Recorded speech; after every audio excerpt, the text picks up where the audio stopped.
এবার আমি এগিয়ে যাচ্ছি।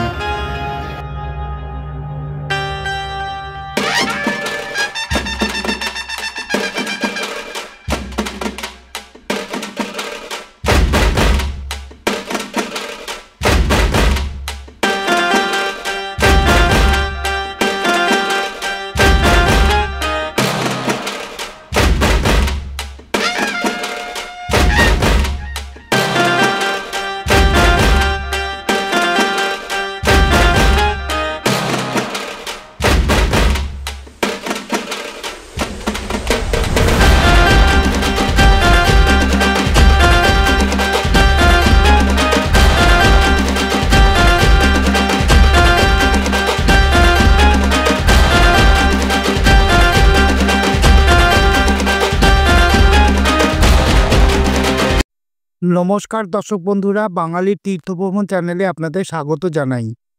আমি অর্ণব। আজকে চলেছি মুম্বাইয়ের মতোই কলকাতাতেও সিদ্ধিবিনায়কের একটি মন্দির আছে, সেই মন্দির আপনাদের দর্শন করাতে।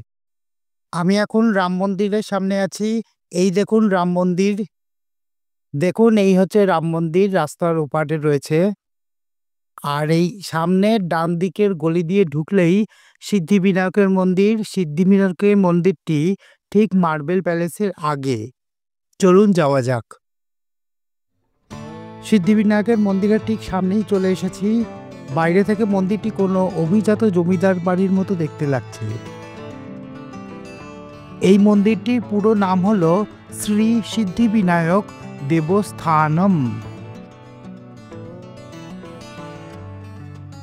দেখুন এখানে বোর্ডে লেখা আছে মন্দিরের নাম। এবার আমি এগিয়ে যাচ্ছি। পুরো মন্দিরের বাইরেটা একবার লক্ষ্য করুন, কি অপূর্ব, যেন রাজপ্রাসাদ।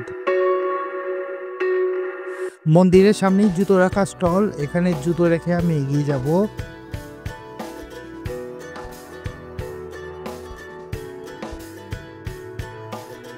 এবারে কাছে থেকে লক্ষ্য করুন, অপূর্ব সুন্দর এই বাড়িটা। ওপরে কড়িবর্গার ছাদ, কি সুন্দর।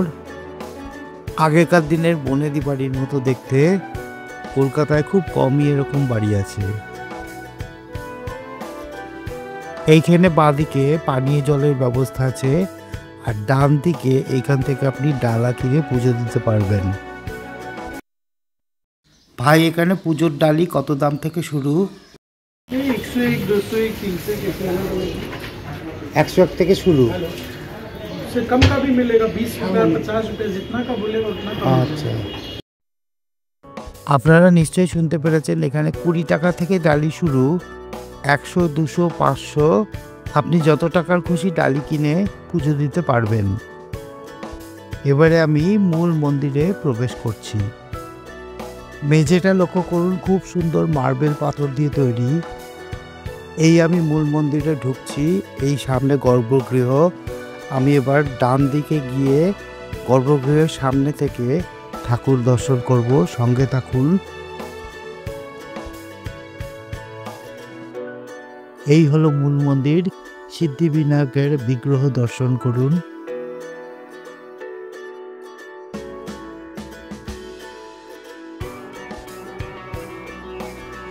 ক্যামেরা একটু জুম করে দেখাচ্ছি, দেখুন কি অপূর্ব বিগ্রহ। মাঝখানে সিদ্ধিবিনায়ক, আমার ডান দিকে আরেকটি গণেশের মূর্তি, এবং আমার বাঁ দিকে একটি শিবলিঙ্গ রয়েছে। সমস্ত বিগ্রহই দেখুন একটা সোনালী রঙের বেদির মধ্যে বসানো। তবে এই বেদি গোল্ড প্লেটেড কিনা বলতে পারছি না। সুন্দরভাবে ঠাকুর দর্শন করে নিন।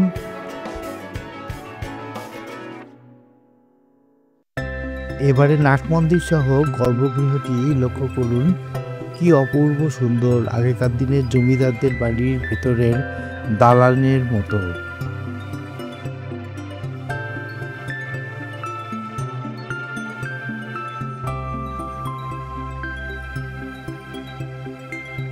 এবারে পুরো নাট মন্দিরটা আপনাদের ঘুরিয়ে দেখাচ্ছি। দেখুন অপূর্ব সুন্দর নাট মন্দির।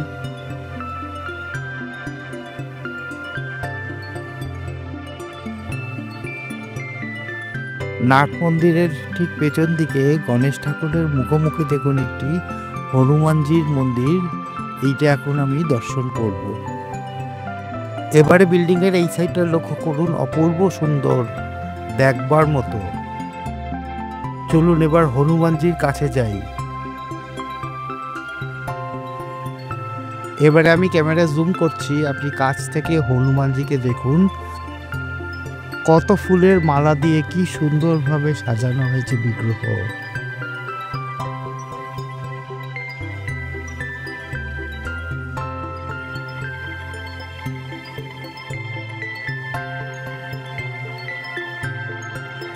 মূল মন্দিরের সামনে দেখুন গণেশ ঠাকুরের বাহন ইঁদুর একটি দান বাক্সের মধ্যে বসানো।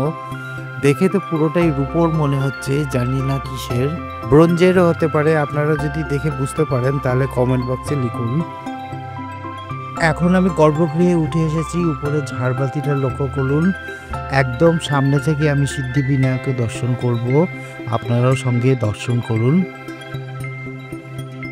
কি অপূর্ব মূর্তি! সিদ্ধিবিনায়কের সামনে দেখুন একটি রূপোর ইঁদুর বসানো আছে।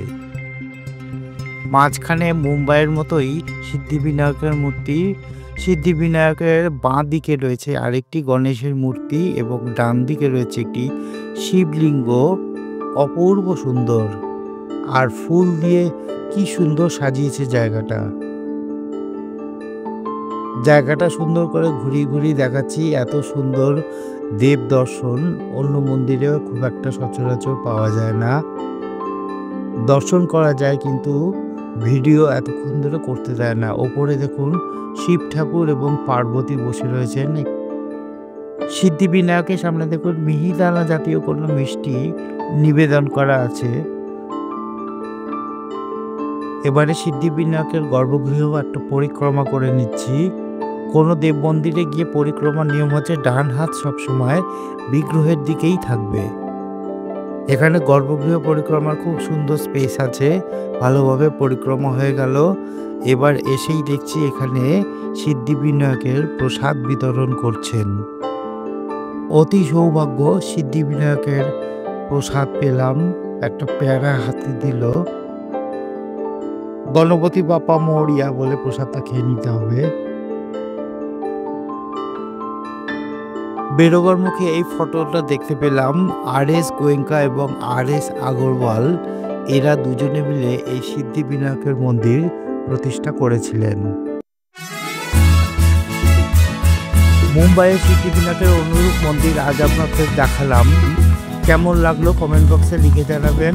চ্যানেলটি সাবস্ক্রাইব করে নেবেন এবং ভিডিওটিতে অবশ্যই একটা লাইক দেবেন। গণপতি বাপ্পা মোরিয়া। আবার দেখা হবে পরের ভিডিওতে।